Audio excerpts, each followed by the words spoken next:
I stood up and he said, "You want to go again, tough guy?" And I just looked right at him, just looked right at his face. And he balled up his fists, leaned back, and headbutted me square in the nose.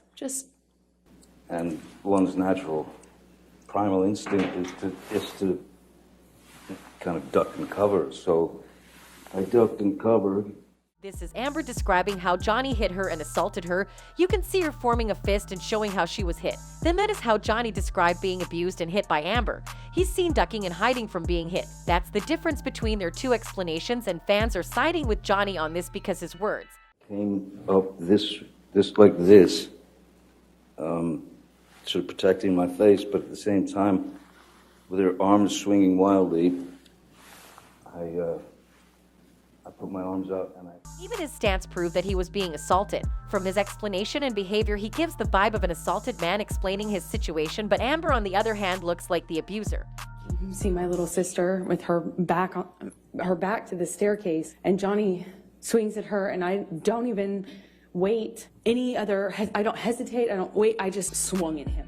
The way she holds her fist as if she's sure of what she's doing, the way she throws the punches when showing how she was hit, it shows how much experience she has on hitting and makes her look more like the abuser. Now this is way more clear on their emotion. Amber is trying to cry while explaining her situation, and we as fans can't tell whether she's faking it or not.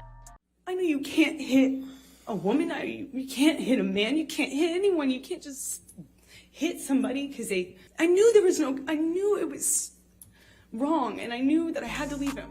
But when you look at Johnny's face, the pain is so evident one can clearly tell it's not faked. That right there are the true symptoms of PTSD. grabbed that and I went and I sat in my seat again. I opened the bottle and I poured myself a shot and drank it.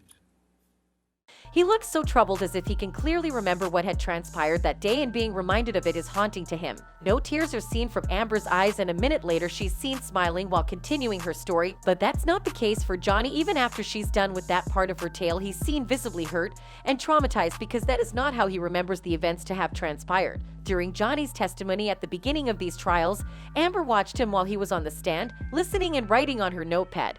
She didn't seem any more or any less traumatized with any part of the stories being told by Johnny. Now getting back to Johnny during Amber's testimony, and we clearly notice that he's been avoiding looking at her, but has instead been scribbling on his notepad. While people are claiming this tactic would not work for Johnny and that he would look guilty, that's not the case at all. This man has been chewing gummy bears during court to cool down his nerves. He has been scribbling on a coloring book while Amber was giving her testimony, and for people with PTSD, they can agree with me that this coloring is a good way of dealing and coping with the mental illness. Well, that's it for this video, but I hope to see you in my next video.